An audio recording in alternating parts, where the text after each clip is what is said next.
Hello there, Qckslvrslash, and today Lando Calrissian is back, this time in the Tier 10 US destroyer, the Gearing. And before I start on this game, I'm going to talk about yesterday. Yes, that was a Moskva. I messed up. Clearly I was tired, grabbed the wrong picture, or just never even switched ships in port. I don't know what happened, but you stared at a picture of a Moskva to end the game. Hopefully I don't do something like that again. Now this match promises something pretty exciting, and you'll see it when we get there, but it may come a little unexpected or expected, depending who you are. But for those who have played enough to make it to the Gearing, they know she is a feisty little ship. The torpedoes, really a lot better than what the Americans have, at least range-wise, and the guns, well, you lose maybe a bit of the flexibility the Fletcher has. You gain more firepower up front, and when I say flexibility, I guess I'm more referring to the fact that the Gearing's a little wider and just seems to get hit a little more often than the Fletcher does at Tier 9. That said, with the Gearing, you're a Tier 10, you're top dog all the time, and well, unfortunately, not a lot of 8s or 9s in this one for Lando to go hunting, but who cares? You're a DD at Tier 10.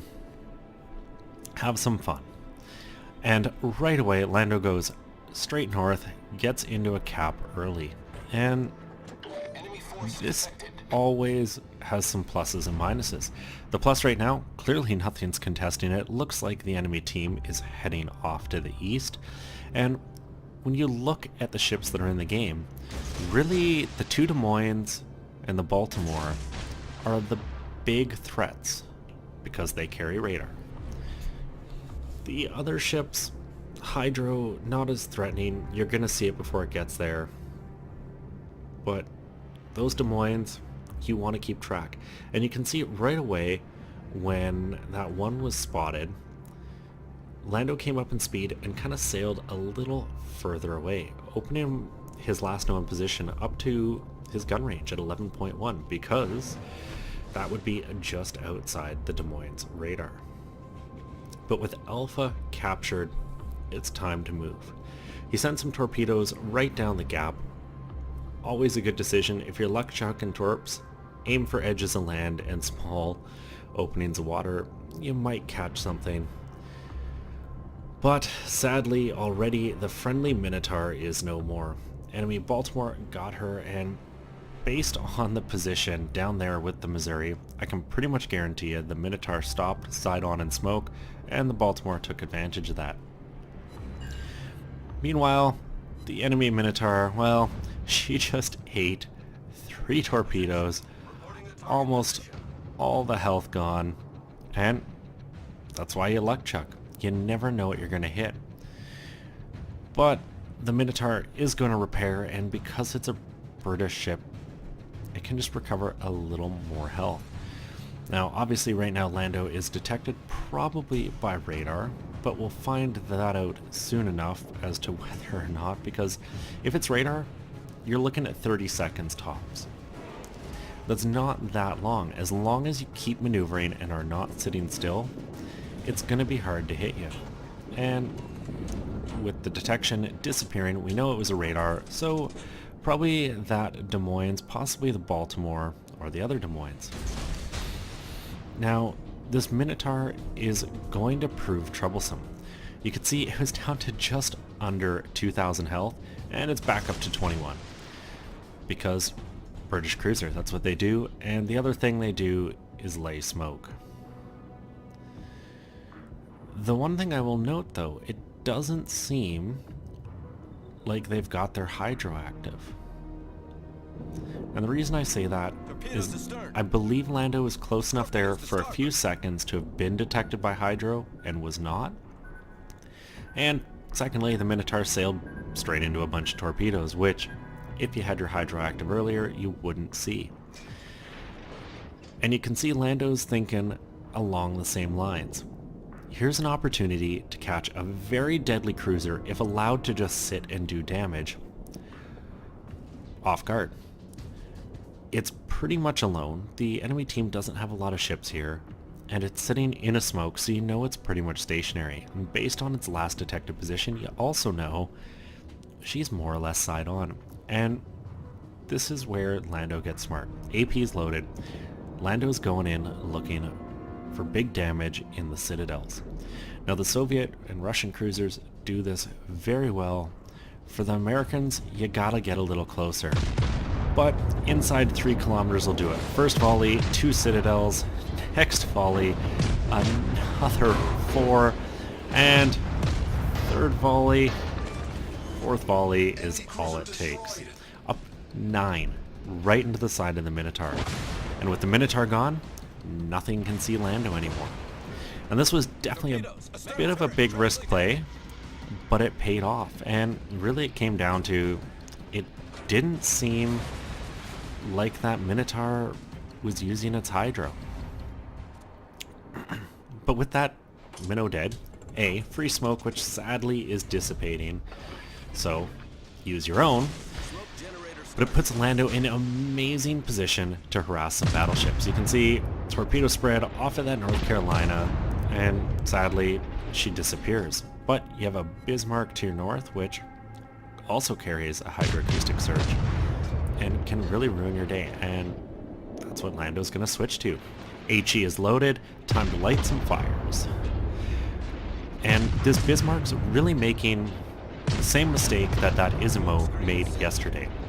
It sailed somewhere alone. Battleships are powerful beasts. They can take an absolute ridiculous punishment. But when they're alone against, 6 ships, we'll call it,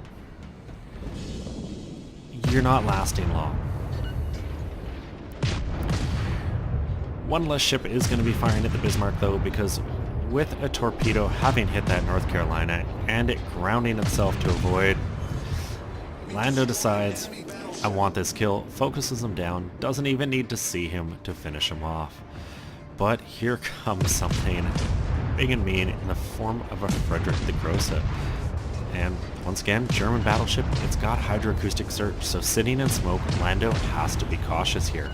The last thing you want is to be caught sitting still with a battleship with guns like that and secondaries like that detecting you.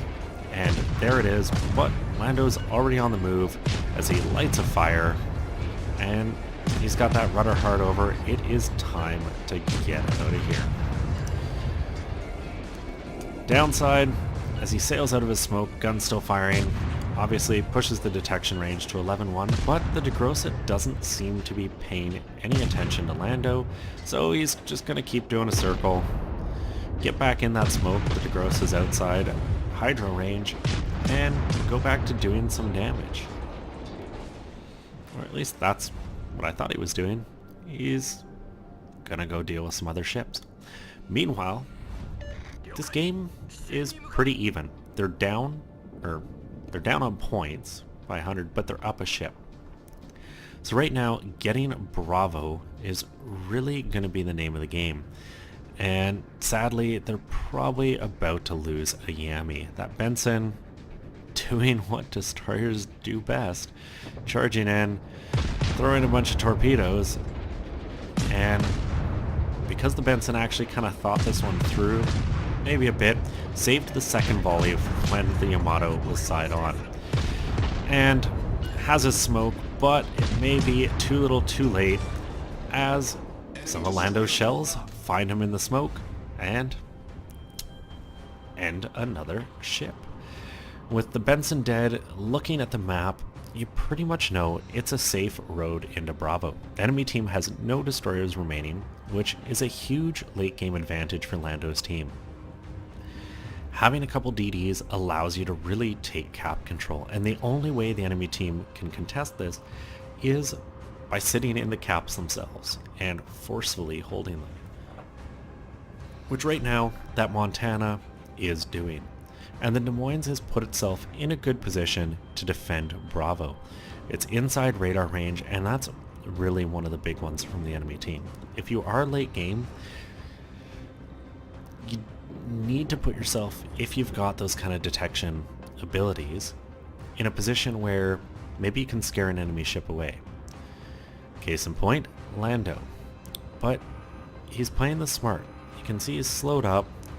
He's setting up, really paying attention that A, he doesn't run around, and, well, I guess he had that little sixth sense that something is coming around the other side of the land here.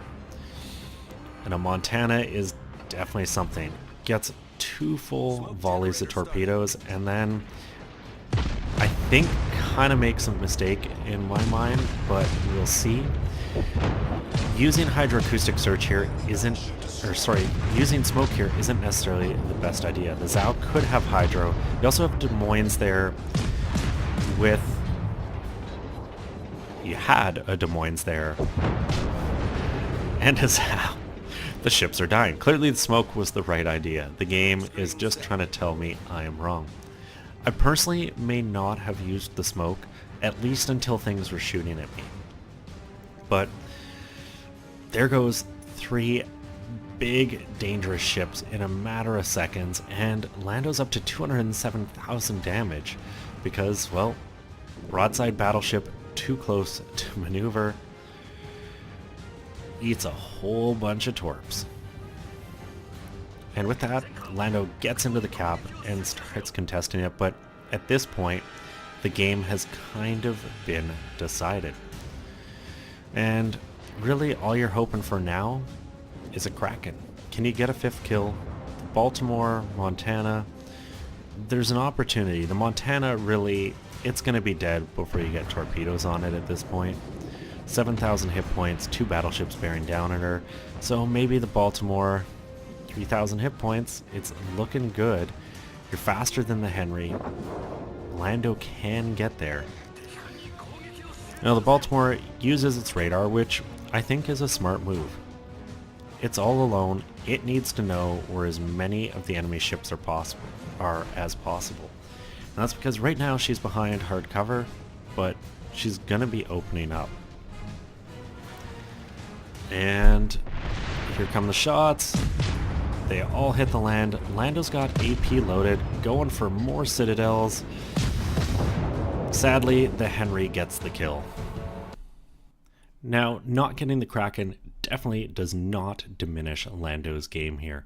207, 924 damage, 13 torpedo hits, 4 kills, 9 citadels, all into the side of the Minotaur, and that was a bold play. Lando had a lot of ships with him too, though. So logically, if you can even light the Minotaur, you potentially get all that supporting fire that finishes him off, removing a deadly ship. So I think it was a good play. It was measured, in my mind at least. He kind of read the situation and went, I can get this guy dead to rights. And it just goes to show that if you can catch a cruiser off guard, side onto you, and you're in a destroyer, you can do the damage to finish him off before he can really do too much to you, especially if you're sailing in bow on like Lando was. 4 guns, all forward, armored piercing loaded, straight for the citadels. I'd like to thank you for sending this one in, Lando. I really enjoyed watching it.